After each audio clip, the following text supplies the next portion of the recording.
नवरात्रि के 8वें दिन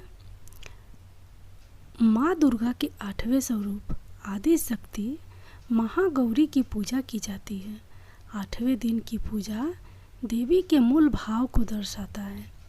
देवी भागवत पुराण में बताया गया है कि देवी माँ के 9 रूप और 10 महाविद्याएं सभी आदि शक्ति के अंश और स्वरूप है, लेकिन भगवान शिव के साथ उनके अर्धांगिनी के रूप में महागौरी सदैव विराजमान रहती हैं।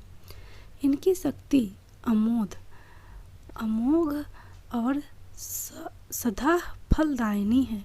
महागौरी की पूजा मात्र से भक्तों के सभी पाप धुल जाते हैं और वह व्यक्ति अक्षय पुण्य की अधिकारी हो जाता है। ज़्यादातर घरों में नवरात्र की अष्टमी तिथि के दिन कन्या पूजन किया जाता है। वहीं कुछ लोग नवमी तिथि के दिन कन्या पूजन करते हैं।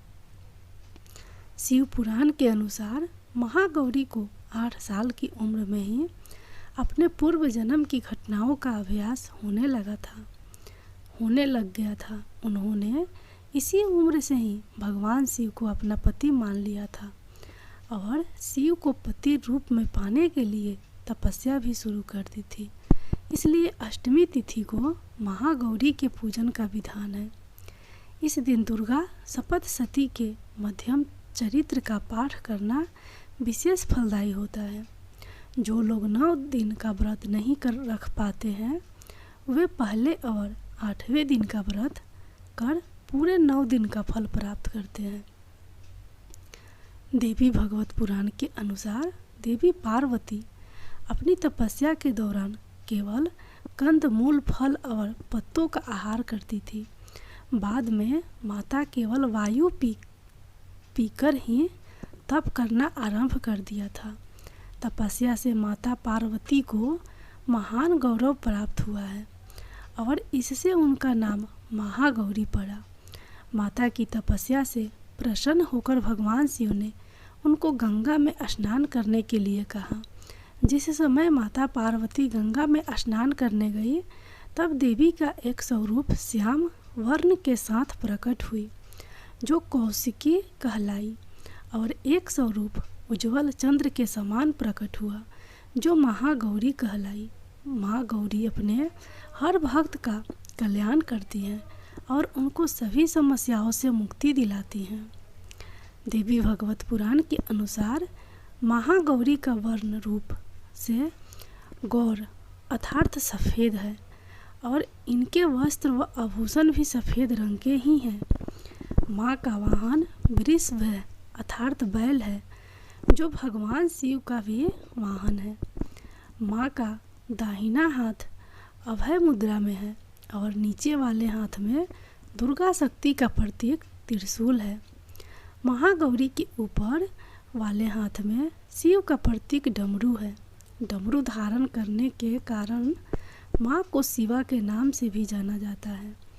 माँ का नीचे वाला हाथ अपने भक्तों को अभय देता हुआ वर मुद्रा में है और माँ शांत मुद्रा में दृष्टिगत है।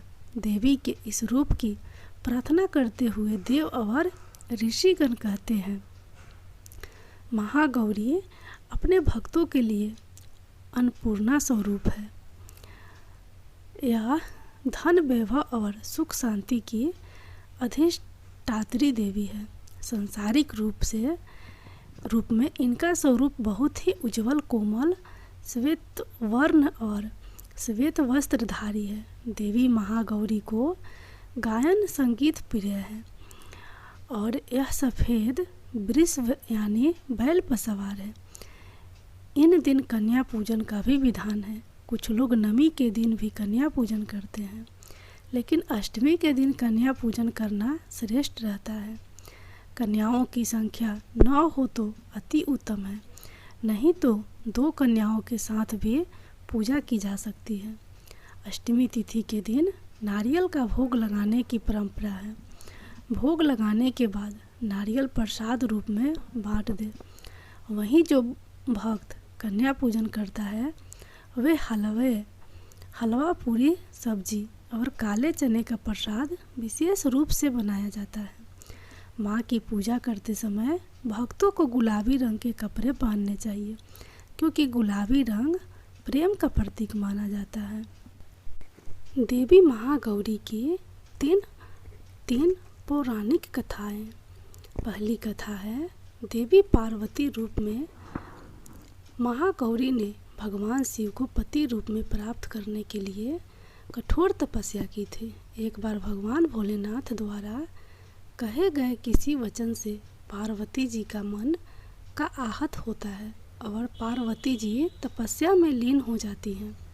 इस प्रकार वर्षों तक कठोर तपस्या करने पर जब पार्वती नहीं आती है तो पार्वती जी को खोजते हुए भगवान शिव उनके पास पहुंचते हैं।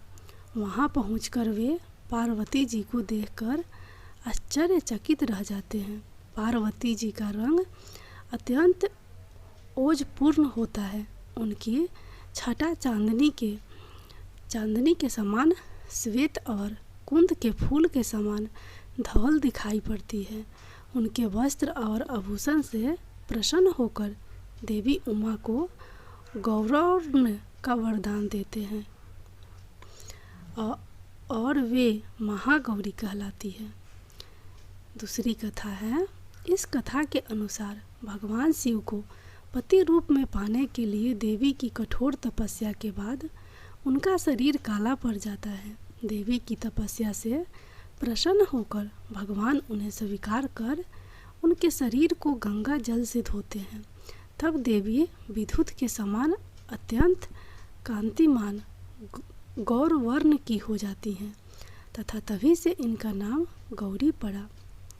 तीसरी कथा, महागौरी की एक अन्य कथा भी प्रचलित है, जिसके अनुसार जब माँ उमा वन में तपस्या कर रही थी तभी एक सिंह वन में भूखा विचर रहा था एवं भोजन की तलाश में वहां पहुंचा जहां देवी उमा तपस्या कर रही थी।